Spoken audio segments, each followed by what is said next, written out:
चलिए मंत्र पाठ करते हैं। ओ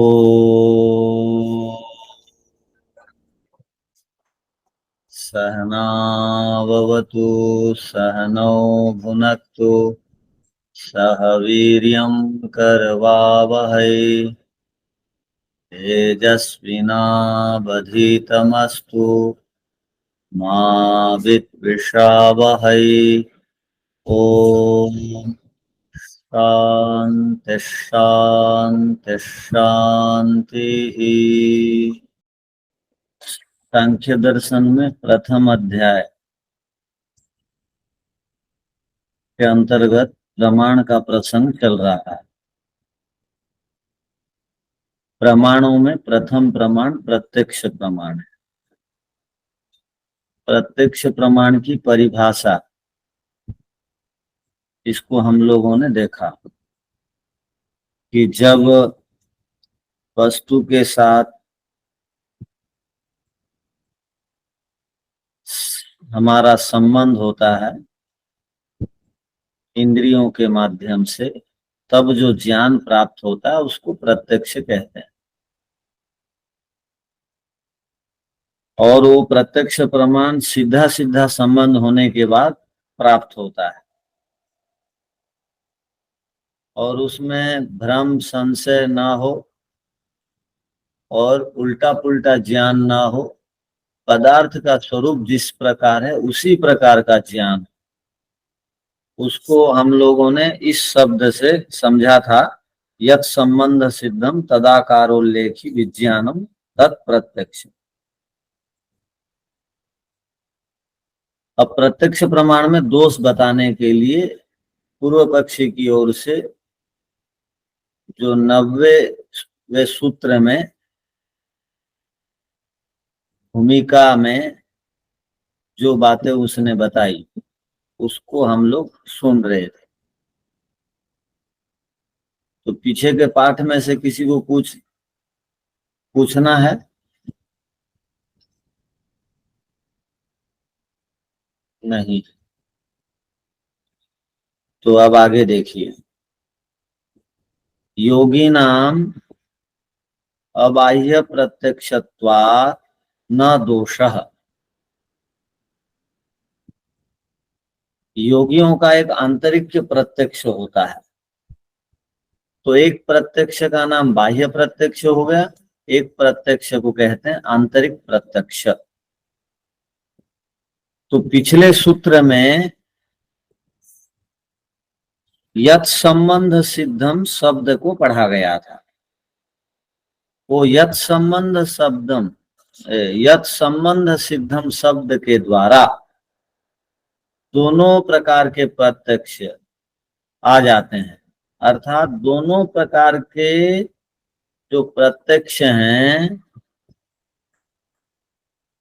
वे दोनों प्रकार के प्रत्यक्ष यत् संबंध सिद्धम ये सामान्य शब्द में सम्मिलित हैं।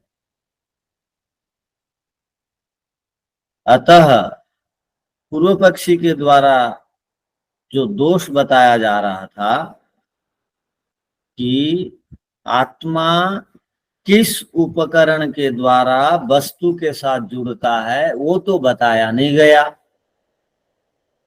उसके बिना बताए ज्ञान किस प्रकार होगा, इसलिए प्रत्यक्ष प्रमाण में दोष है। ये जो कथन है पूर्व पक्षी का, यह कथन ठीक नहीं है। क्यों नहीं है? क्योंकि योगियों का एक आंतरिक प्रत्यक्ष भी होता है। ये तो लिखा नहीं पिछले सूत्र में आंतरिक प्रत्यक्ष भी होता है, किंतु प्रत्यक्ष लक्षण सूत्र में जो यत् संबंध सिद्धम शब्द आया, इसी शब्द के द्वारा दोनों प्रकार के प्रत्यक्ष को वहां पर स्वीकार किया गया है। स्वीकार कर लिए जाने से प्रत्यक्ष प्रमाण में दोष नहीं है। तो योगी नाम, वो जो आंतरिक के प्रत्यक्ष को ही बोलते हैं अबाह्य प्रत्यक्ष। आंतरिक के प्रत्यक्ष का दूसरा नाम क्या है? अबाह्य प्रत्यक्ष। तो आंतरिक प्रत्यक्ष को अबाह्य प्रत्यक्ष भी कहते हैं। तो योगियों का एक अबाह्य प्रत्यक्ष होने से प्रत्यक्ष प्रमाण में कोई दोष नहीं होता है, ये कहना चाह रहे हैं।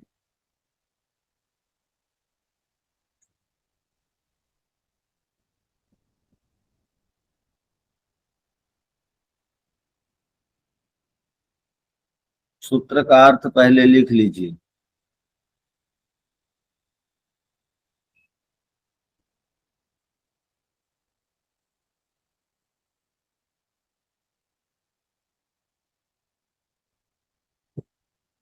जिस भी वस्तु के संबंध से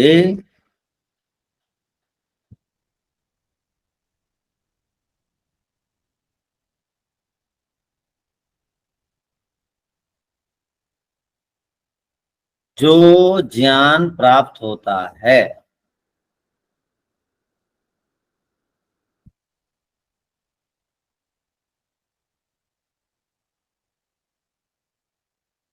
वह ज्ञान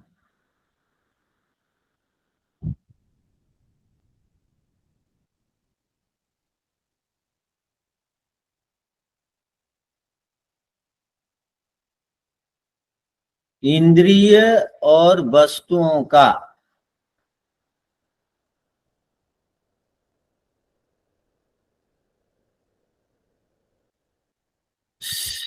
सीधा संबंध होने के बाद प्राप्त होता है।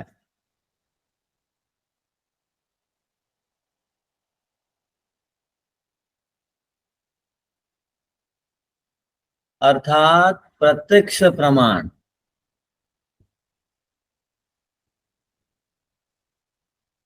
अर्थात प्रत्यक्ष प्रमाण में स्पष्ट ज्ञान होना चाहिए, ऐसा सूत्र में बताया गया।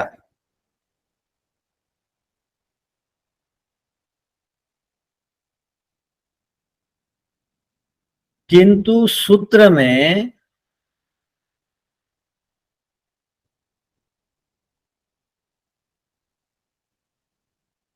यह नहीं कहा गया कि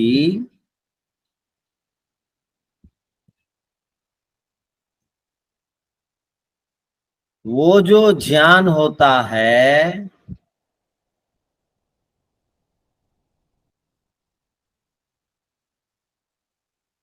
वह किस उपकरण से होता है। उपकरण बराबर साधन से होता है। वह ज्ञान किस उपकरण या साधन से होता है, ये नहीं बताया गया।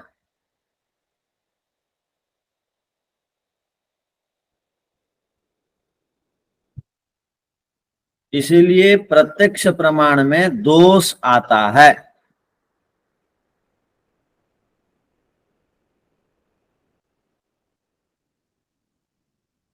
ऐसा पूर्व पक्षी का कथन है।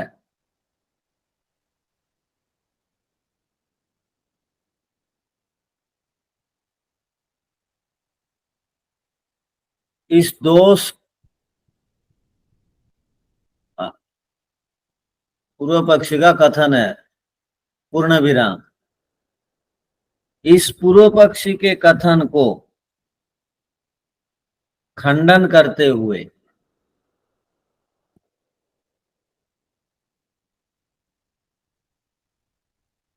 उसका समाधान करते हुए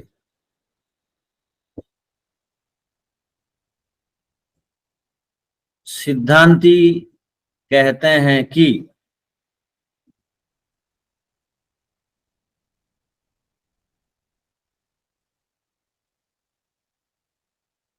योगियों का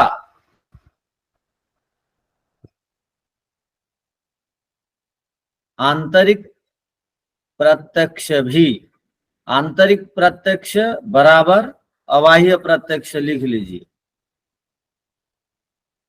योगियों का आंतरिक प्रत्यक्ष बराबर अबाह्य प्रत्यक्ष भी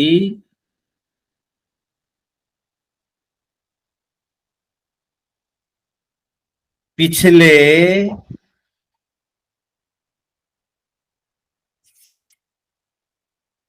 89वें सूत्र में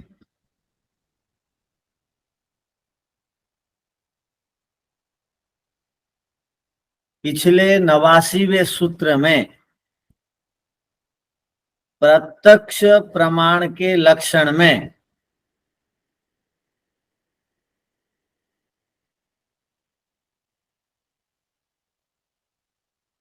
सम्मिलित है।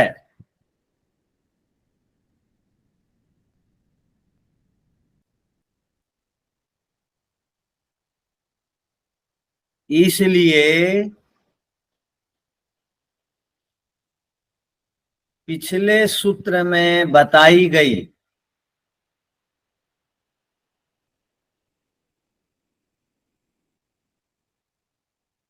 प्रत्यक्ष प्रमाण की परिभाषा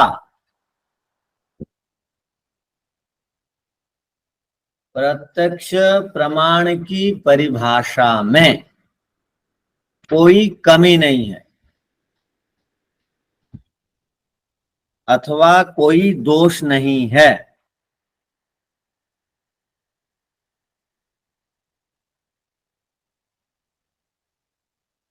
अर्थात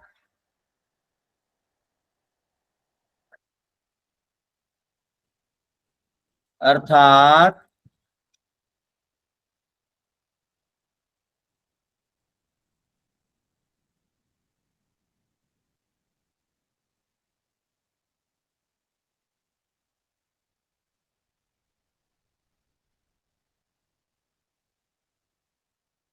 अर्थात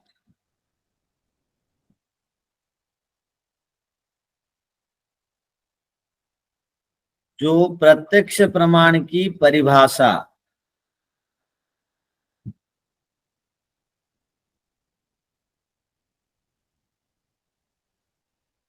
पीछे बताई गई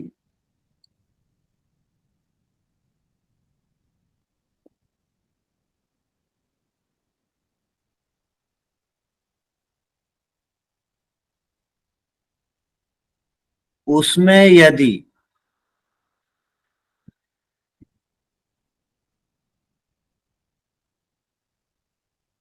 पूर्व पक्षी के कथनानुसार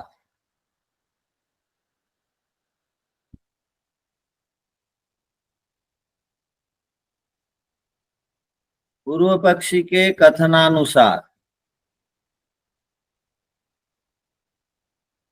उपकरण अर्थात साधन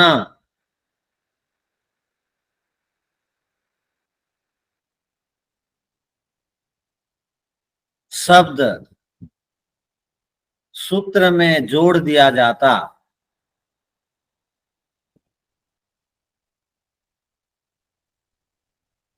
तो योगियों का जो आंतरिक प्रत्यक्ष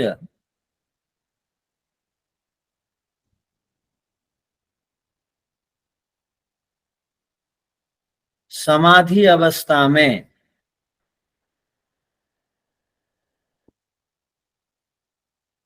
होता है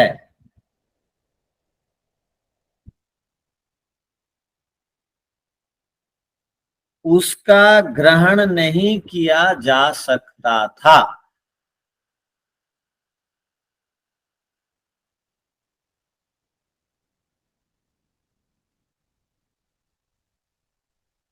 अतः योगियों का आंतरिक प्रत्यक्ष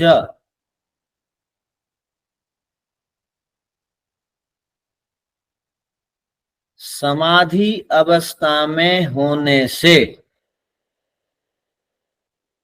योगियों का आंतरिक प्रत्यक्ष समाधि अवस्था में होने से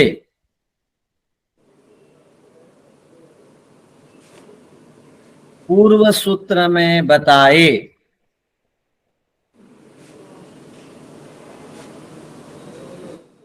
प्रत्यक्ष लक्षण में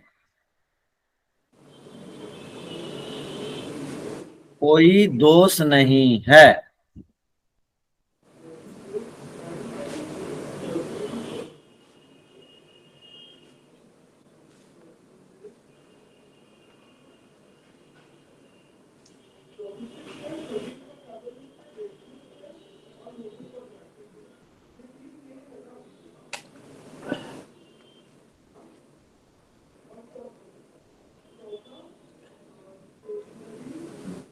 तो इसका अर्थ समझ लीजिए दोबारा। योगी लोग आंतरिक प्रत्यक्ष से ज्ञान करते हैं और सांसारिक लोग बाह्य प्रत्यक्ष से ज्ञान करते हैं। बाह्य प्रत्यक्ष से ज्ञान करने के लिए इंद्रियों की आवश्यकता है और इंद्रियों से संबंधित उन इंद्रियों से संबंधित उन विषयों की आवश्यकता है। जैसे आंख से संबंधित विषय रूप आदि की आवश्यकता है, कान से संबंधित विषय शब्द आदि की आवश्यकता है। आदि तो नहीं, अर्थात शब्द अनेक प्रकार के होते हैं इसलिए कह दिया गया, अनेक प्रकार के रूप वाले पदार्थ होते हैं इसलिए कह दिया गया। किंतु रूप ही का ज्ञान होगा आंख को, शब्द ही का ज्ञान होगा कान को, त्वचा को केवल स्पर्श ही का ज्ञान होगा, जिह्वा को केवल रस ही का ज्ञान होगा और नासिका को केवल गंध ही का ज्ञान होगा। तो उन विषयों से संबंधित ज्ञान एक एक इंद्रियां करेंगी। यदि इंद्रिय शब्द वहां लिख दिया जाता तो केवल बाह्य प्रत्यक्ष को ही ग्रहण किया जाता, किंतु योगी लोग भी ज्ञान करते हैं आंतरिक प्रत्यक्ष के द्वारा। तो योगियों का आंतरिक प्रत्यक्ष को नहीं माना जाता यदि केवल इंद्रिय अर्थ सन्निकर्ष से ज्ञान होता है, लिख दिया जाता। तो जिनका ज्ञान ये पांचों इंद्रियों से नहीं होते हैं, उनका ज्ञान योगी लोगों के द्वारा अंदर स्थित पदार्थों का हो जाता है। उससे किस साधन से प्रत्यक्ष होता है कहते, इसलिए इंद्रियों का यहाँ पर नाम नहीं लिखा गया।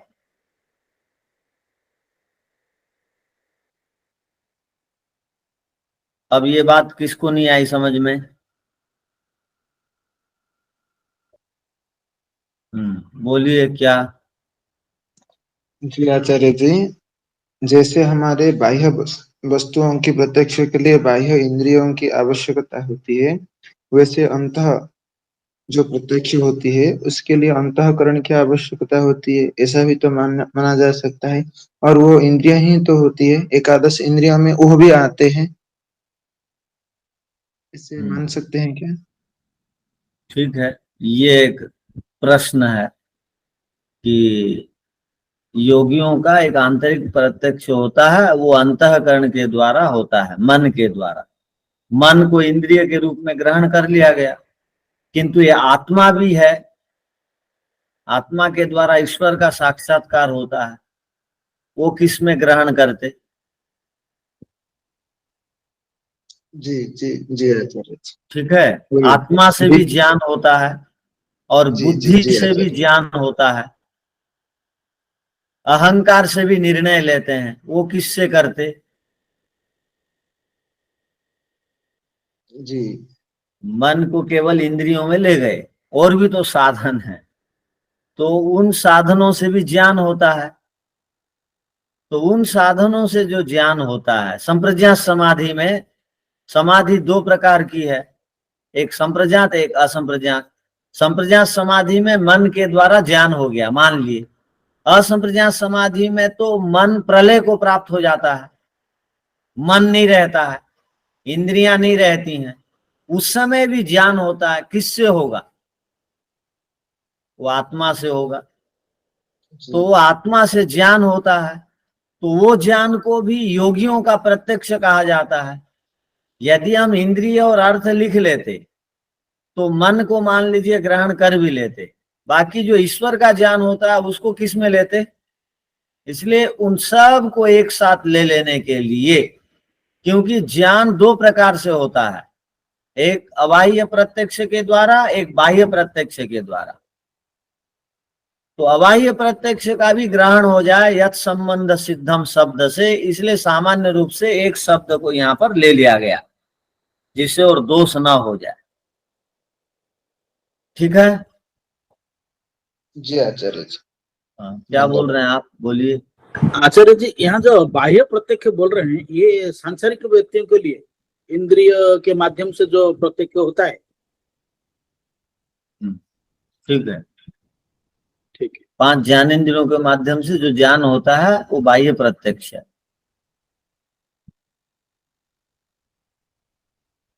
अब आप देखिए भाष्य, योगी नाम अबाह्य प्रत्यक्षत्वात्, योगी नाम अबाह्य प्रत्यक्षम अप्रत्यक्षम वहां ई छूट गया है, इंद्रिय प्रत्यक्षम आंतरिक प्रत्यक्षम भवति, अनिंद्रिय प्रत्यक्षम। ठीक है। अबाह्य प्रत्यक्षम अनिंद्रिय प्रत्यक्षम आंतरिक प्रत्यक्षम। अबाह्य का अर्थ हो गया अतीन्द्रिय प्रत्यक्ष, उसी को क्या कहा गया, आंतरिक प्रत्यक्षम भवति। 3 नाम आ गया इसका, अतीन्द्रिय प्रत्यक्ष हो गया, अनिंद्रिय प्रत्यक्ष हो गया, अबाह्य प्रत्यक्ष हो गया, आंतरिक प्रत्यक्ष हो गया। उसी को खोल रहे हैं, भवति होता है। तदपि अनेन गृहीतम स्यात्, उनको भी यहां पर ग्रहण कर लिया जाए,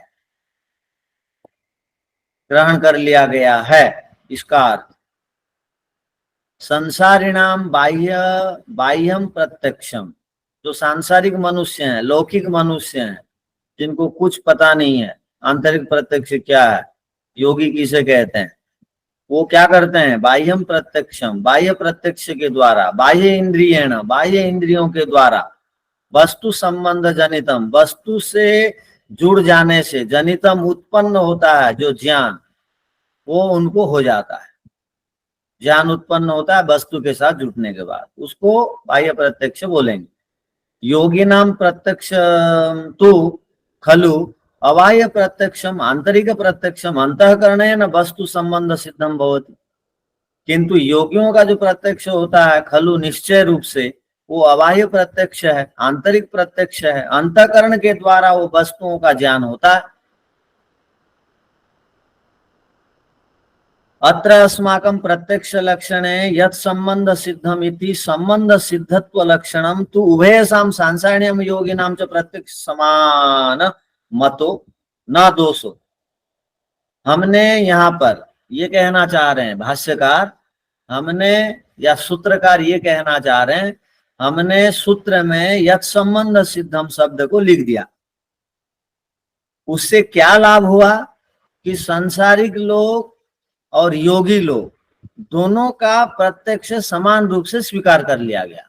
यह संबंध सिद्धम अर्थात संबंध के होने के बाद जो ज्ञान उत्पन्न होता है।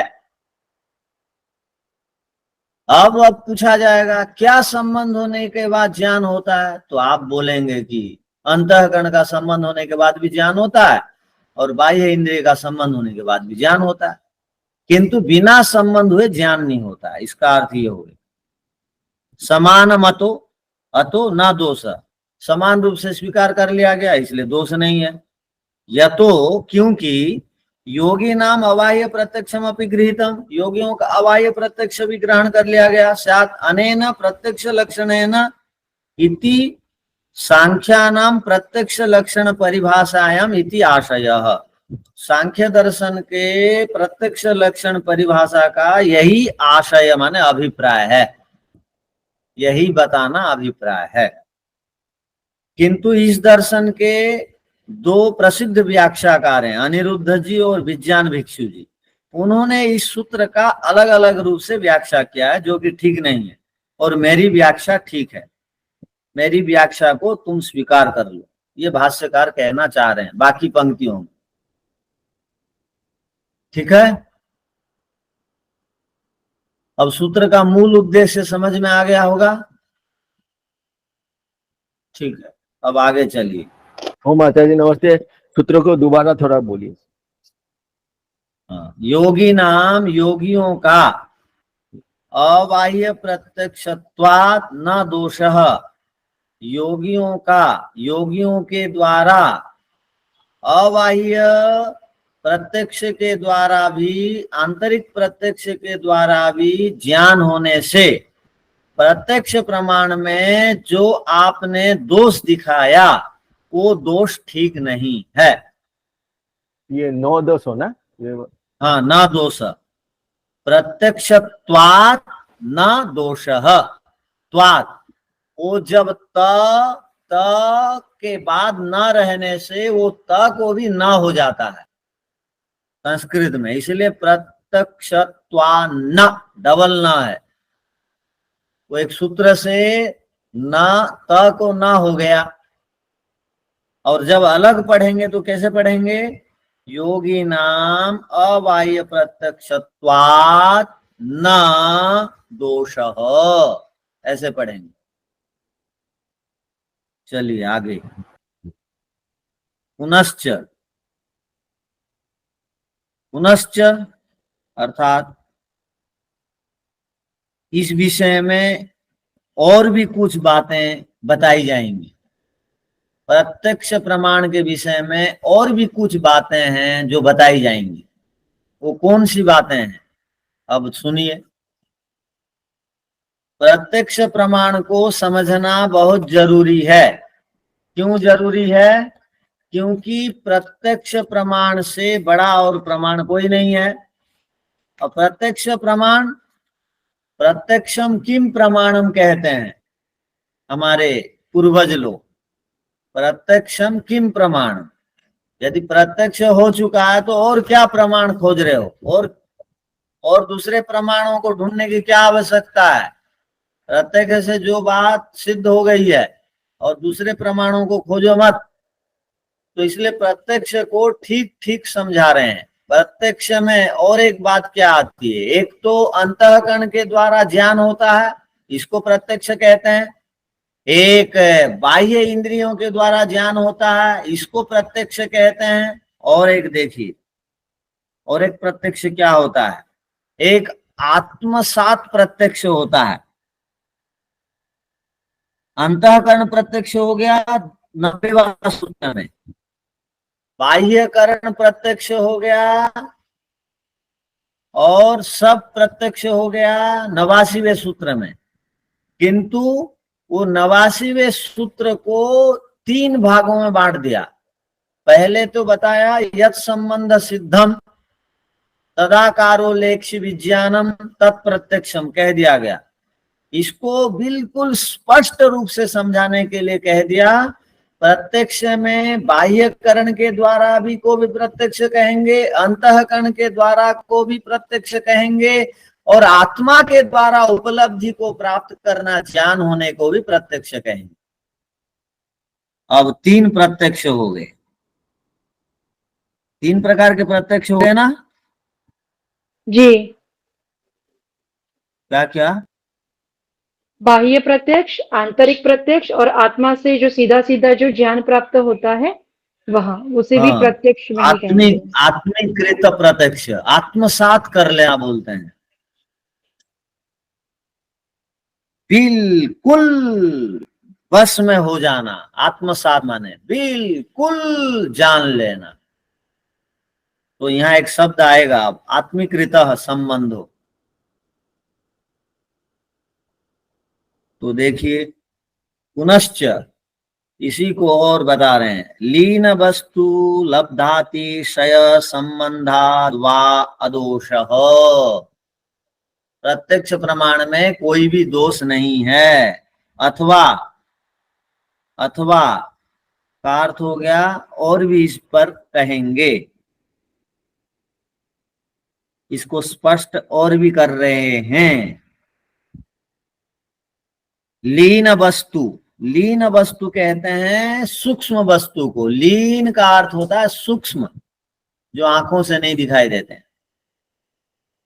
लीन वस्तु के साथ, लीन वस्तु लब्धातिशय संबंधात वा अदोषः।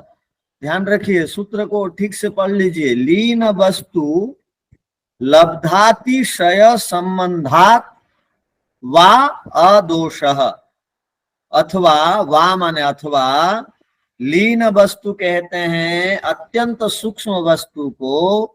जब अत्यंत सूक्ष्म वस्तु के साथ हमारा कोई संबंध होता है उस वस्तु को प्राप्त करने के लिए, तो वो संबंध कैसे रहता है?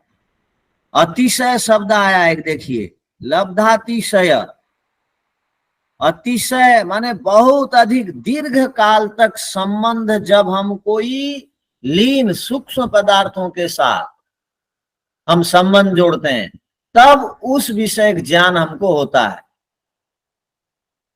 लब्धातिशय का अर्थ क्या हो गया? बहुत दीर्घ काल तक जब हम कोई सूक्ष्म पदार्थ के साथ जुड़ते हैं तब उस सूक्ष्म पदार्थ से संबंधित ज्ञान हमको प्राप्त होता है। अर्थात कोई भी समाधि, ध्यान रखिए,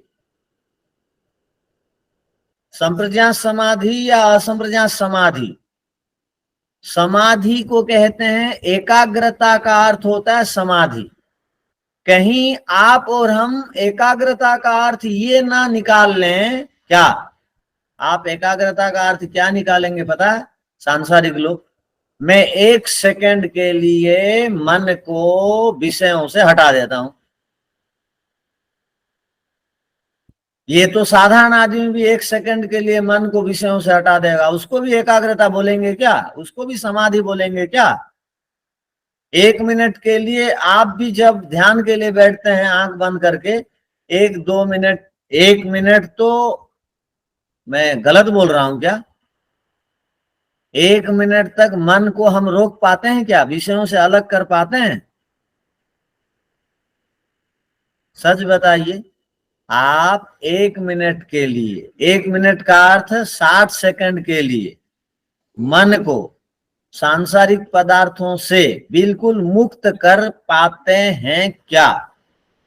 नहीं गुरुजी, आचार्य जी नहीं कर पाते। नहीं होता, नहीं हो पाता। नहीं। अच्छा, जिसका नहीं होता होता उनको है। बहुत अभ्यास करने की आवश्यकता है। जी जी जरूर। तो अब मेरी बात सुनिए। दूसरी बात, आचारो परमो धर्म बोल के कहा गया। इसका अर्थ क्या है पता? बहुत शास्त्रों को पढ़ लेने से कोई धार्मिक नहीं बन जाता। शास्त्र की 2-3 पंक्ति को जो आचरण में ले आता है वही धार्मिक है। तो कौन बड़ा हुआ? बहुत शास्त्रों को पढ़ने वाला धार्मिक हुआ या जो आचरण में लाया वो धार्मिक हुआ? जो आचरण में लाया गुरुजी। ठीक। अब आप 2-3 साल हो गया पढ़ रहे हैं और मन को 1 मिनट के लिए रोक नहीं पा रहे हैं, इसका मतलब आचरण ठीक नहीं है अभी भी। इसका अर्थ आप स्वयं निकालिए। आपको मैं बोलूंगा तो आप नाराज हो जाएंगे। नहीं गुरुजी, नाराज नहीं होंगे, समझ में आ जाएगी सारी बात। तो आचारो परमो धर्म, महर्षि मनु कहते हैं जब तक पढ़ा हुआ विषय को हम आचरण में, व्यवहार में नहीं उतार देते तब तक हम धार्मिक नहीं बन पाते। वो परम धर्म में वो बातें नहीं आएंगी, और परम धर्म नहीं अब करेंगे तो वो रावण भी पढ़ा था, दुर्योधन भी गुरुकुल का स्नातक था, रावण भी 4 वेदों का पढ़ने वाला, और कंस भी गुरुकुल का स्नातक, और अर्जुन भी गुरुकुल का स्नातक, कृष्ण भी गुरुकुल के स्नातक, राम जी भी गुरुकुल के स्नातक। किंतु राम कृष्ण आदि आचरण में लाए। अब उनको आप भी याद करते हैं। इन लोगों ने आचरण में नहीं लाया, इसलिए इनको हम गाली देते हैं। तो हमको कोई गाली न दे दे, ईश्वर की दृष्टि में हम नीचे न गिर जाएं, इसलिए आचरणशील बनना पड़ेगा। तो आचरणवान बनने के लिए कहा गया। आचार माने आचरणवान। आचार माने क्या? खाते समय भी एक आचार मांगते हैं आप। वो आचार को यहाँ आचार नहीं कहा गया है। शुद्ध और पवित्र व्यवहार का नाम आचार है। तो आचार परम धर्म है। तो यहाँ क्या कहा गया कि एक मिनट के लिए भी मन को रोकना कठिन हो गया है लोगों को। क्यों हो गया है? क्योंकि रजोगुण तमोगुण मन से हटा नहीं है।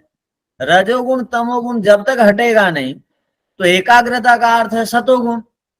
सतोगुण जब तक नहीं आ जाएगा, रजोगुण तमोगुण जब तक समाप्त नहीं हो जाएगा, 1 मिनट के लिए भी मन को रोकना कठिन है।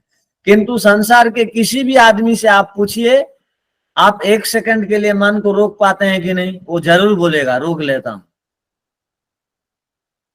आप भी रोक लेते हैं। आप 1 सेकंड के लिए नहीं रोक पाएंगे क्या? 1 सेकंड तो बैठते ही हो जाता है। 1 सेकंड में अब ओम का अर्थ का चिंतन करिए। ओम बोलते ही हे सर्वरक्षक ईश्वर, आपकी सुरक्षा में सुरक्षित हूं। 1 सेकंड हो गया। अब इतने देर तक के लिए मन रुक जाता है और बाकी सांसारिक विषय नहीं आते हैं। किंतु 1, 2 मिनट, 5 मिनट के लिए रोकना कठिन हो गया है। तो यहाँ पर क्या कहा गया है? जब कोई सूक्ष्म विषय को हमको प्रत्यक्ष करना पड़ता है, ध्यान रखिए, कोई भी सूक्ष्म लीन वस्तु का अर्थ होता है कोई भी सूक्ष्म विषय को यदि हम मन से या आत्मा से प्रत्यक्ष करना चाहते हैं तो उसके लिए क्या करना पड़ेगा? लब्धातिशय, अर्थात दीर्घ काल तक उस सूक्ष्म विषय में जब तक हम मन या आत्मा को नहीं लगा देते तब तक हम उस लीन वस्तु अर्थात सूक्ष्म वस्तु का साक्षात्कार नहीं कर पाएंगे। अब क्या होता है पता है? हम मेला में या शहर में, नगर में या कोई पार्टियों में, विवाह में घूमते हैं तो कई लोगों को देखते हैं, तो सब लोगों को देख के भी सब का हमारे साथ संबंध नहीं हो पाता है। क्यों? उसको देख के दूसरे को देख लिए, दूसरे को देख के तीसरे को देख लिए, तीसरे को, तो वो सब का चेहरा, मुख को हम भूल जाते हैं। किंतु हम उस कार्यक्रम में गए और जिसके साथ हम बैठ करके 5-10 मिनट बातचीत किए, उनका चेहरा को ठीक से देखे, उनके साथ सेल्फी लिए, फोटो लिए और उनके साथ एक साथ भोजन किए, तो वो आदमी हर दिन के लिए हमारे मन में बैठ जाते हैं। हाँ या नहीं? और आप तो कितने ही कार्यक्रमों में जाते रहते हैं। अब किन किन को आपको याद है पता बताइए? किसी को आप याद नहीं रखते हैं, मुखमंडल से भूल जाते हैं, क्योंकि सामान्य रूप से देखते हैं। तो समाधि सामान्य सूक्ष्म वस्तुओं को देख लेने से नहीं मिलेगी। समाधि मिलती है देर तक मन को एक ही विषय में लगा देने के उपरांत। इसलिए क्या शब्द आया देखिए, लीन वस्तु लब्धातिशय संबंधात वा अदोषः। प्रत्यक्ष प्रमाण में कोई भी दोष नहीं है। क्यों नहीं है? क्योंकि लीन वस्तु सूक्ष्म वस्तु, सूक्ष्म वस्तु क्या क्या है? मन है, इंद्रिय है, बुद्धि है, अहंकार है, आत्मा है, परमात्मा है। ये सारे सूक्ष्म वस्तु हैं। प्रकृति है, ये सूक्ष्म वस्तु हैं। सत्वगुण, रजोगुण, तमोगुण, ये सूक्ष्म वस्तु हैं। इन सूक्ष्म वस्तुओं में मन को दीर्घ काल तक लगाने के उपरांत जो सूक्ष्म विषय प्रत्यक्ष ज्ञान होता है, योगियों को होता है। आप भी जो योगी बन जाएंगे, एकाग्रता में बैठने की आदत डालेंगे, रोजाना एक दिन भी नागा नहीं करेंगे, छोड़ेंगे नहीं, तो आप भी सूक्ष्म विषयों को जान लेंगे। बड़ी बात नहीं है। हमारे ही जैसे अज्ञानी थे ऋषि महर्षि भी। कोई पैदाइश ज्ञानी नहीं होता है, सबको सीखना पड़ता है। आप जिस वस्तु को प्राप्त करने के लिए जितना समय देंगे वो वस्तु उतने जल्दी आपको मिलेगी। आप सांसारिक वस्तुओं की प्राप्ति के लिए अधिक समय देते हैं तो सांसारिक वस्तुएं आपको मिल जाती हैं। आप सूक्ष्म वस्तुओं को प्राप्त करने के लिए कम समय देते हैं, इसलिए सूक्ष्म वस्तुओं का आदि अंत पता नहीं चला है। अब अधिक समय देने की आवश्यकता है, तब उन विषय ज्ञान हो जाएगा। तो उन विषय ज्ञान होता है, इसीलिए प्रत्यक्ष प्रमाण में दोष नहीं है। यदि सूक्ष्म विषयक ज्ञान नहीं होता सूक्ष्म विषयों के साथ जुड़ जाते हैं, संबंध स्थापित करते हैं, तो सूक्ष्म विषय ज्ञान हो जाता है। इसलिए प्रत्यक्ष प्रमाण में कोई दोष नहीं है, ये कहना चाह रहे हैं। तो प्रत्यक्ष में कितने भेद हो गए? प्रत्यक्ष का एक, बाह्य प्रत्यक्ष एक, अंतःकरण प्रत्यक्ष एक, आत्मसात, हाँ, आत्मसात। आत्मीकृत प्रत्यक्ष। अब 3 प्रत्यक्ष को आचार्य जी नाम क्या बताया आपने? आत्मसात या अभी दूसरा बताया आपने? आत्मीकृत, ये शब्द आएगा, आप देखेंगे। तो वो उसका अर्थ भी यही है, आत्मसात कर लेना, अर्थात उसका पूरा का पूरा ज्ञान कर लेना। अर्थात ईश्वर सबसे अधिक सूक्ष्म पदार्थ है, उसका पूरा का पूरा ज्ञान आत्मा के माध्यम से ही करेंगे। तो सूक्ष्म पदार्थों को 2 भागों में बांट दिया, यहाँ 2 सूत्रों में। प्रत्यक्ष प्रमाण में दोष कोई न लगा दे, इसलिए प्रत्यक्ष प्रमाण निर्दोष है, इसको बताने के लिए और 2 सूत्र बताया गया। प्रत्यक्ष प्रमाण में कोई दोष नहीं है। गुरुजी और एक बताया था अनिंद्रिय। हाँ, वो अनिंद्रिय का अर्थ होता है अतीन्द्रिय, जो इंद्रियों से नहीं दिखाई देते हैं, वो आंतरिक प्रत्यक्ष में आ जाता है। अगोचर जो बोलते हैं, गोचर इंद्रियों को, इंद्रियों के द्वारा ईश्वर नहीं मिलते, इसलिए ईश्वर को अगोचर कहा जाता है। तो इसी को अनिंद्रिय, अतीन्द्रिय, अगोचर, यही पर्यायवाची शब्द है। तो प्रत्यक्ष प्रमाण जो 2 है, क्या क्या है? आंतरिक के प्रत्यक्ष और एक तो बाह्य प्रत्यक्ष हो गया, बाह्य इंद्रियों के द्वारा। आंतरिक प्रत्यक्ष को 2 भागों में बांट दिया गया, वो एक मन के माध्यम से प्रत्यक्ष करना और एक आत्मा के माध्यम से प्रत्यक्ष करना, ऐसा समझिए। आंतरिक प्रत्यक्ष मन का माध्यम से होता है क्या? हाँ, आत्मा का प्रत्यक्ष मन के माध्यम से होता है। माने संप्रज्ञात समाधि में जो संप्रज्ञात समाधि है, संप्रज्ञात समाधि में जो 27 तत्वों का साक्षात्कार होता है, वो सब के सब 27 तत्वों का साक्षात्कार मन के माध्यम से होता है। ठीक ठीक। केवल एक तत्व का साक्षात्कार असंप्रज्ञात समाधि में होता है, वो आत्मा के माध्यम से। किंतु इसमें विवाद है, ध्यान रखिए, इसमें विवाद है। कुछ लोग बोलते हैं मन के माध्यम से ईश्वर का साक्षात्कार होता है, किंतु योग दर्शन में बताया गया कि मन तो प्रकृति लय हो जाता है, प्रकृति में विलीन हो जाता है, तो उस समय तो मन रहता ही नहीं है।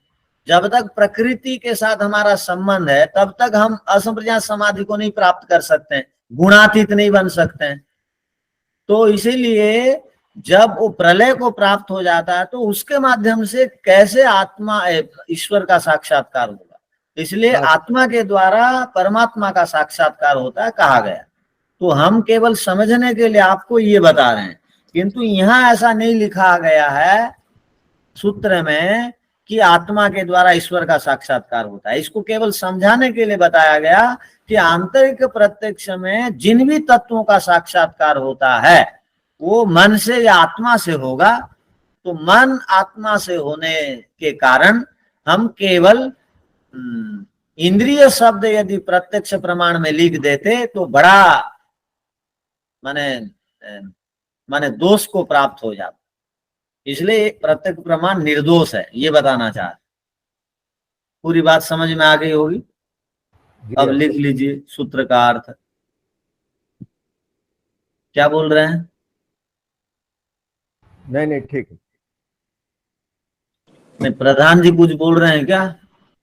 ना, उनका टाइम हो गया ना। हाँ जी, समय नहीं हुआ क्या? समय हो गया है ना आचार्य जी आपका, इसके लिए। अच्छा, समय हो गया, ठीक है, इसको आगे देख लेंगे। ठीक है। ओ शांति शांति शांति। सबको सादर नमस्ते जी।